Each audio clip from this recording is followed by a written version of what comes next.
To quote one of the greatest minds in our generation, Squidward's tentacles.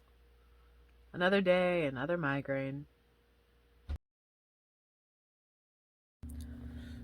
And we're back on our bullshit today. So we're going to make a cute little fandom-inspired sign for my wall. And hopefully people won't try to buy it this time, because that seems to be a trend. I make something that I like, and then I post it, and people are like, will you sell this to me? And I'm like, well, I'm broke, so yeah, of course I will.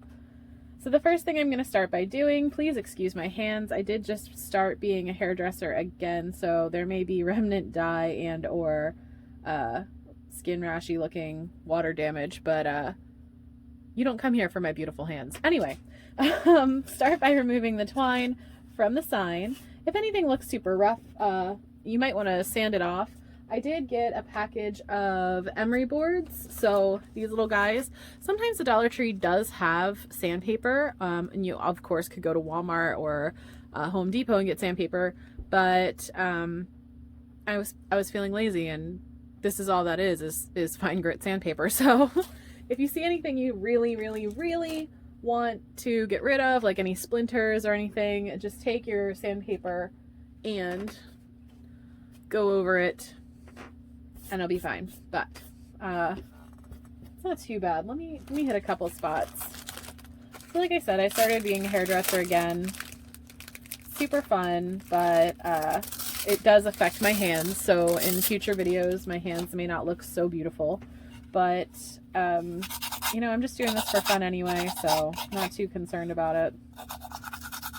Try to take care of my hands. If you have any good like hand moisturizer sort of things, let me know your secrets, because I'm not big into lotion. I don't like how it feels, but I think my poor little hands are going to need something after being submerged in water all day every day. There we go. So just get rid of some of the rough edges. And so with my last couple signs, I've gone very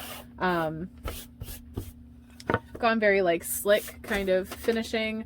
You know, for instance, my buzz off sign, if you want to take a look at it right now, it's very monochrome and kind of supposed to be very just modern kind of looking with the one type of paint and everything. I think I'm going to go a little more aged for the 221B sign, just make it look a little older and a little more antiqued. I'm a little sad I have to remake this buzz off sign because one of my friends wants this one and I didn't want to give it up, so I went and got the supplies to make the exact same sign.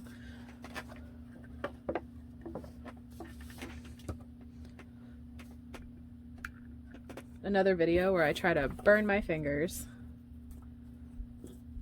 And actually you can see, like, see if I can get kind of close. You can see where like there are some splinters on the letters, and the nail files do a really good job of letting you kind of dust off those ends, you know, as I would say to clients that don't want haircuts, like, let me just dust the ends, it'll look so much better.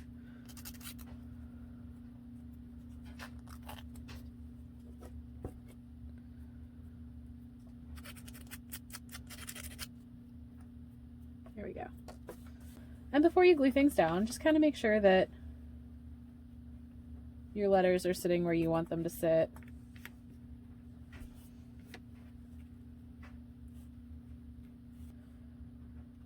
I had thought of taking a stencil and doing smaller letters so that it would be 221 Baker Street, but it's just for my room, and I mean, I know where 221 is, so I don't think I need to give directions to anyone else. So we're going to take our glue gun and just kind of get rid of that little glue booger on the end. Just start to kind of glue down the letters. Oh no, he didn't want to stick. Oh no! Nothing can be easy when it's a Sherlock Holmes related DIY. Like, I just feel like he's going to be bratty about it. Like, the ghost of Sherlock Holmes is going, don't make that sign, it's tacky. And the good thing about hot glue is you can just kind of pull them up. Like, so if you don't place it right the way that you want it, you can just kind of pull them up. Or painting over it, doesn't quite matter what it looks like. And then just tug the dried glue off, or sand it off. Actually, we did buy emery boards this time, so work quickly. Don't be like me the first time. Go super fast, but carefully, and don't be too precious about it, because you can always pull it up later. There we go, nice and glued down. Now, we learned in my buzz off video that one of the best ways to center the letters is to do the outer two first and then do the inner two. When I lived in Philadelphia, in our spare bedroom, I actually had a whole wall of like Sherlock themed decor. I don't like to be super like overt in my fandomness. So I never like to have like, I won't wear like certain things. Like, I like to be subtle. I like subtle geek is what I call it. So instead of having like, you know, a shirt with Sherlock Holmes on it, I might buy a striped sweater that reminds me of John Watson, or I might buy something that one of the characters has, not some, like, you know, like that kind of thing. But I did have a Sherlock Holmes themed wall, and it had a cool violin shadow box that I got at a store I worked at. It was a vintage shadow box. It had a cameo of Sherlock's profile. I can't remember what else. There was like a whole bunch of things. There was something for Irene Adler, I think, on the wall as well. And there was a pipe. I had purchased a pipe at a vintage store, so I had a pipe hanging up. And it was like my favorite part of that room. Like, and then on the other wall, I had a My Chemical Romance wall, but instead of it being My Chemical Romance art or something, like, it wasn't anything, like, you had to like look. So what I did was I had taken I had a vintage photo collection, and I had this one of a man in drag performing, and I had another one of like two girls from the 1800s like firing a revolver in a field. And so I printed out black and white images from the Ghost of You music video, because that's one where the boys are all like dressed up and they look like they're in a USO concert, and I had them mixed in with my vintage pictures. So I like subtle geek. Like, you have to look for my geek. It's there, but it's subtle. All right, so we've got all these letters glued down, and what we're gonna do now is we are going to do my favorite thing, which you're gonna see a lot. We're gonna use a white acrylic chalk paint base, and we are gonna paint this a base color. Now, I was thinking about trying to do the letters a different color. I don't know if that is the look I'm going for, but either way, I think everything is gonna be easier to paint if I have the wood nice and sealed up. So let me just get my paint ready, and we're gonna base coat. I'm gonna pause real quick, just slap this base coat on, and then I'll come right back. Am I stupid? Don't answer that question. Did you even hear the question? I said, am I stupid? Probably. But I can't sleep. And I realized that I was filming this video on February 21st. Like, I literally started filming this 2/21 video on 2/21. So now I have to finish it. So it is like midnight and I'm trying to paint this sign for you. Oh my gosh, this freaking color doesn't want to open. I think that's a sign. They're like, you know, the fates are like, Megan, please go to bed. It's actually only like 11:30. So now that I've finally gotten it open, I'm going to take a like pastel blue color of the Waverly chalk paint. It's called Crystal. It's a little bit gray. I'm going to do another coat over the 2/21 that we already have. It doesn't have to be perfect. It can be messy. It's going to be kind of the... Oh, that's a little thick.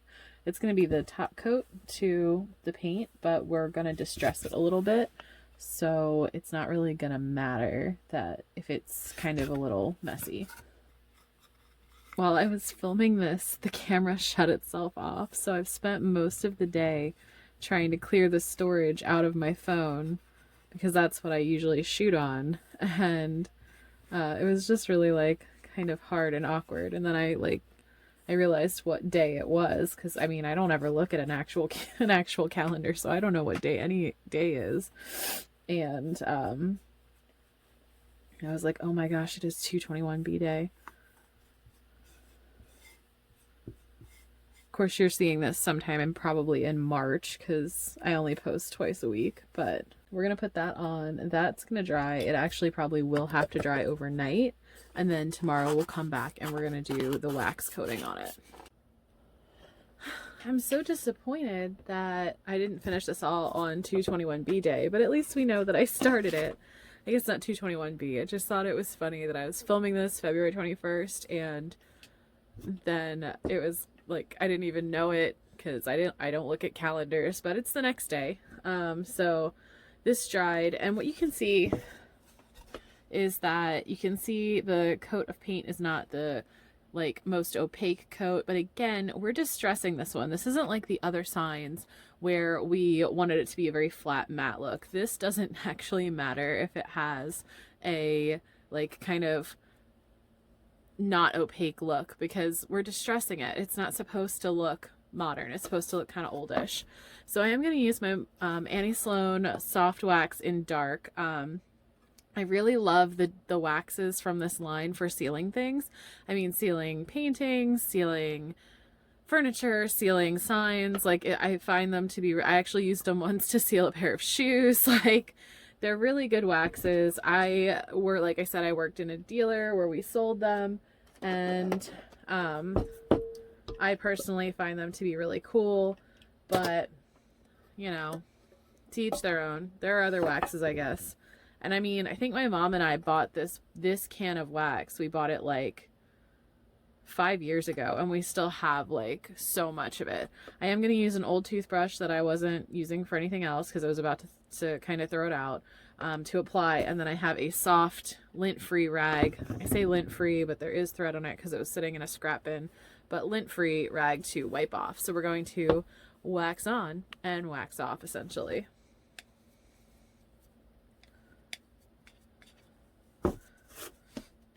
And I'm using a toothbrush because I want something that's going to get like all up in those little like holes around the letters.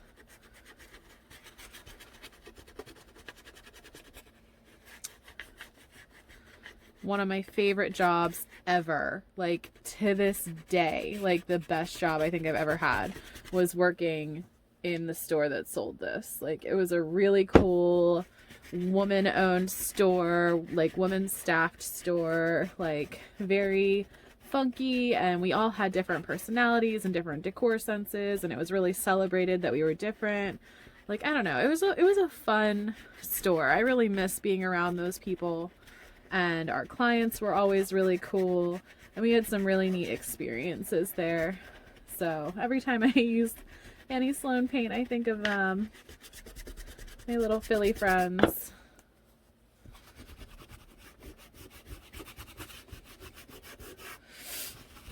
Now the thing is with the Annie Sloan paint is it will change the color that you use. So, or the Annie Sloan wax, it does change the color. I mean, it's a dark wax. And you really have to kind of want to buff that out. But it accentuates all of those interesting little lines in the paint.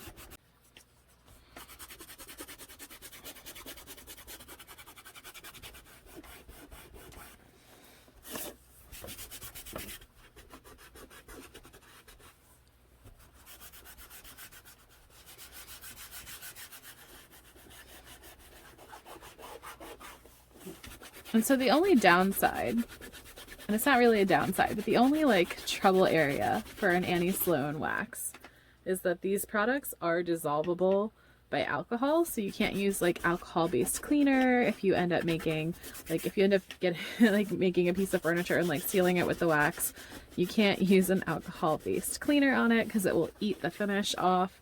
But on the plus side, if you put a little too much wax on one spot, you can pretty much just buff it right off with some alcohol. So just got a little bit of the alcohol on my rag now. I'm just going back over it and kind of buffing some of it off where it wouldn't spread. Like I said, you know, if it were a true Annie Sloan chalk paint, it probably would spread a little easier, but we're using an acrylic substitute from Walmart, so it's not spreading as well, but we don't really need it to spread too much.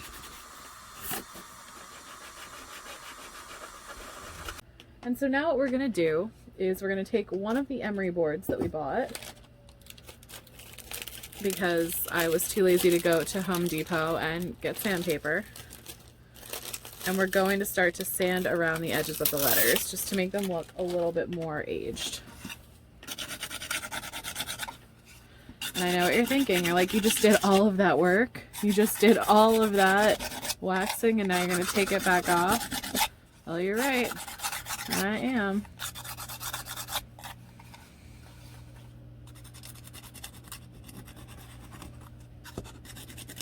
Because I want it to look like it was hanging on the door of Baker Street for a while. You know? I want it to have that kind of like really...